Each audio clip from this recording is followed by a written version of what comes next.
لوگ خان صاحب عمران خان کو بھلے کچھ بھی کہیں اور سمجھیں یا نہ سمجھیں، لیکن میں انہیں سنت عیسوی کا سچا پیروکار، گاندھی جی کا بھگت، باچا خان کا پرستار اور منڈیلا کا مداح سمجھتا ہوں۔ پر مشکل بس ایک ہے، پچھلے زمانے میں سفاک دشمن بھی کسی نہ کسی آفاقی ضابطے اور قدروں کے تحت کاروبار دشمنی چلاتا تھا۔ کبھی بھی اپنے گھر کے دائیں بائیں آگے پیچھے کے 40 گھروں کو نہیں ستاتا تھا۔ ماؤں بہنوں بزرگوں اور بچوں کو مائیں بہنیں بزرگ اور بچے ہی سمجھتا تھا۔ جتنے بھی حساب چکتے کرنے ہوتے وہ اپنے محلے سے ذرا پرے ہو کے بے باک کرتا تھا۔ طاقتور سے ڈرتا نہیں تھا اور کمزور کو ڈراتا نہیں تھا۔ یہ وہ ماحول تھا جس میں حضرت عیسیٰ علیہ السلام نے کہا تھا کہ اگر کوئی تمہارے دائیں گال پہ چانٹا مارے تو اپنا بایاں گال بھی پیش کر دو۔ مراد یہ تھی کہ ایک وقت ضرور ایسا آئے گا کہ دشمن کا ہاتھ نہتے پر اٹھنے سے انکار کر دے،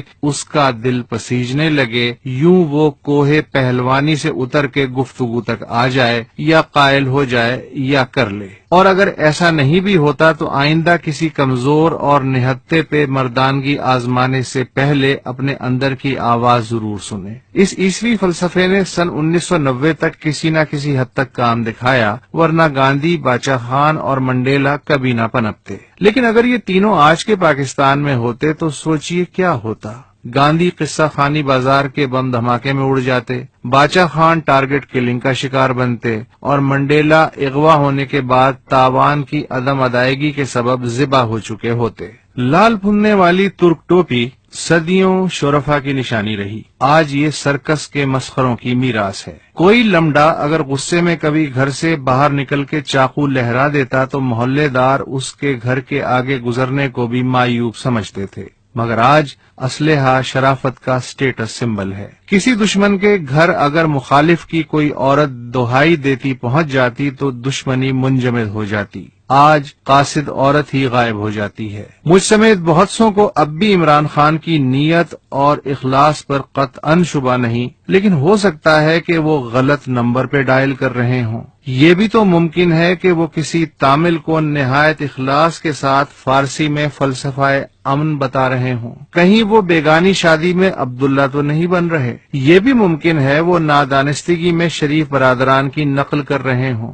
لیکن گرگان باران دیدہ شریف برادران اس وقت جو کچھ بھی کر رہے ہیں وہ کرنے سے پہلے انہوں نے اپنے پچھواڑے یعنی پنجاب کو ادھر تم ادھر ہم کے فلسفے کے تحت شریکوں سے محفوظ کیا، ورنہ تو جو بارودی گاڑی فاٹا سے پشاور جا سکتی ہے وہی گاڑی آدھے وقت میں فاٹا سے ڈیرہ غازی خان اور میاں والی بھی پہنچ سکتی ہے، مگر فرق یہ ہے کہ راستے میں دریائے سندھ اور پنجابی طالبان پڑتے ہیں۔ شاید عمران خان لاشعوری طور پہ جماعت اسلامی سے متاثر ہیں، لیکن جماعت اسلامی کو تو ایسی بلائیں سدھانے کا پرانا تجربہ ہے، اور خان صاحب تو ابھی اس مدرسے میں ابتدائی قاعدہ بھی ختم نہیں کر پائے جہاں سے جماعت برسوں پہلے PhD کر چکی۔ شاید خان صاحب مولانا فضل الرحمان سے نادانستہ متاثر ہوں، لیکن اس موازنے سے کہیں یہ مصرع کہنے والی روح اقبال خفا نہ ہو جائے کہ لڑا دے ممولے کو شہباز سے۔ ہو سکتا ہے نرگسی خان صاحب خود سے ہی متاثر ہوں، مگر کیا خان صاحب کو پورے کرکٹ کیریئر میں کبھی ایسی بال بھی ملی جس میں بارود بھرا ہوا ہو؟ کیا کبھی شوکت خانم اسپتال میں کینسر کا کوئی ایسا مریض آیا